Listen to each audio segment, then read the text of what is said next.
Vous savez, si on m'avait dit, à l'époque où j'enchaînais les gardes de 36 heures à l'hôpital, en avalant un sandwich entre deux patients, qu'un jour je m'arrêterais pour vous parler sérieusement d'une épice de cuisine, j'aurais souri. À 25 ans, on sort de la faculté de médecine avec la certitude que tout se règle à coups de chimie lourde et de protocoles. Aujourd'hui, j'ai 55 ans. Mes mains ont opéré des milliers de personnes. Et s'il y a bien une chose que la chirurgie m'a apprise, c'est l'humilité. Parce qu'avec l'âge, le corps change de rythme. On ressent des raideurs le matin, une fatigue qui s'installe, de petites douleurs qui reviennent. On a l'impression que le corps commence à rouiller. Et pendant longtemps, notre réflexe de médecin a été de donner des médicaments forts pour masquer ça. Mais j'ai compris avec le temps que la solution n'est pas toujours dans notre boîte à outils. Parfois, elle se trouve dans ce que la nature offre de plus simple, comme cette racine dorée que la science commence enfin à regarder avec beaucoup de respect, le curcuma. Pour comprendre pourquoi il change tout après la soixantaine, il faut d'abord comprendre ce qui se passe à l'intérieur de nous. Des chercheurs américains ont trouvé une image très juste pour le décrire. Ils disent qu'avec l'âge, notre corps subit une sorte de petit incendie permanent, une braise cachée sous la cendre, dans vos bras, vos jambes, vos artères. Pas une grosse brûlure vive, juste ce feu invisible, qui jour après jour fatigue le corps, raidit les vaisseaux, et fait que le réveil est un peu plus lourd que l'année d'avant. Pendant des années, pour éteindre ce feu, on vous a donné des anti-inflammatoires puissants. Le problème, et des revues sérieuses comme The Lancet l'ont rappelé récemment, c'est qu'après 60 ans, ces médicaments font souvent plus de mal que de bien. Ils abîment l'estomac, fatiguent les reins. On soulage d'un côté, on détruit de l'autre. C'est là que le curcuma devient intéressant. Pas une potion magique, mais comme une pluie fine et douce qui vient éteindre la braise, petit à petit, sans jamais agresser votre ventre. Commençons par ce qui fait mal en premier, vos genoux, vos hanches, ces petites jointures des doigts qui coincent le matin. Ce moment de doute, juste avant de poser le premier pied par terre, quand on attend de voir si la douleur va se réveiller. On le connaît tous. En médecine, on appelle ça de l'arthrose. Mais entre nous, appelons ça par son vrai nom, c'est de la rouille. À l'intérieur du curcuma, il y a une molécule qu'on appelle la curcumine. Des tests cliniques répertoriés sur la grande base de données médicales PubMed ont comparé cette molécule à certains anti-inflammatoires chimiques classiques. Les résultats m'ont forcé à revoir mes certitudes de chirurgien. Sur plusieurs semaines, l'effet pour calmer la douleur et retrouver de la souplesse est exactement le même. Avec une grande différence. Le curcuma le fait sans brûler l'estomac, sans fatiguer les reins. Soyons honnêtes, cela ne va pas vous donner des genoux de 20 ans. La magie n'existe pas en médecine. Mais cela peut vouloir dire des victoires toutes simples. Descendre les escaliers le matin sans se cramponner à la rampe. Retourner s'occuper de ses fleurs dans le jardin. Ouvrir un pot de confiture sans cette pointe de douleur dans le pouce. De petites libertés qui changent toute une journée. Maintenant, parlons de quelque chose qu'on n'ose pas toujours avouer à voix haute. On sourit quand on oublie où on a garé la voiture sur le parking. On dit en rigolant qu'on vieillit. Mais au fond de soi, on n'est pas rassuré. On a peur de perdre le fil. Ce qui est fascinant avec notre poudre jaune, c'est qu'elle ne s'arrête pas aux jambes. Elle monte s'occuper du cerveau. Imaginez une douane ultra stricte qui protège nos neurones.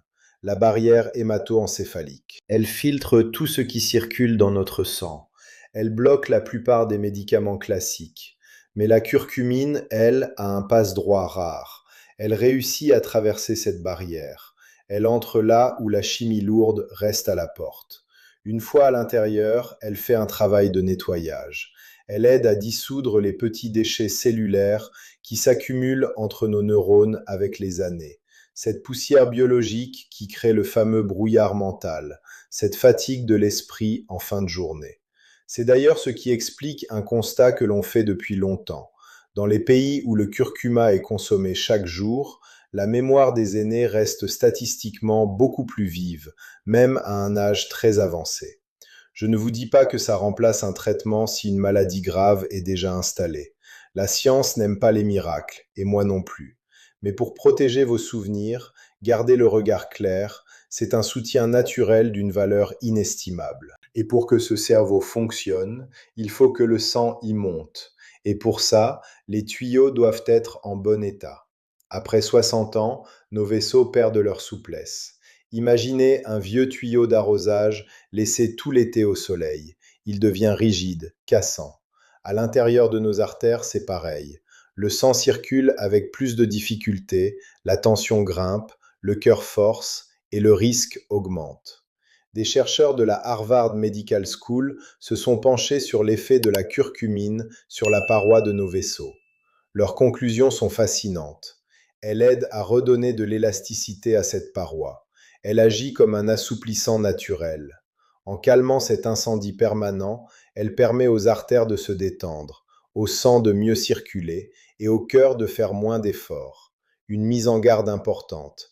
Si vous prenez déjà un traitement anticoagulant ou cardiaque, on ne change rien sans l'avis de son médecin. Le curcuma fluidifie le sang, c'est puissant. Mais pour ceux qui sentent simplement leur circulation se fatiguer, c'est une aide précieuse pour garder un moteur jeune, sans ajouter de chimie dans l'organisme. Maintenant, j'arrive à ma plus grande confession de médecin, et c'est là que tout le monde se trompe. Si demain matin vous courez dans votre cuisine, vous prenez une grande cuillère de poudre de curcuma, vous la mélangez dans un verre d'eau et vous l'avalez, vous allez jeter votre argent par les fenêtres. 99% de la curcumine finira aux toilettes, sans jamais avoir touché un seul de vos neurones ou de vos cartilages.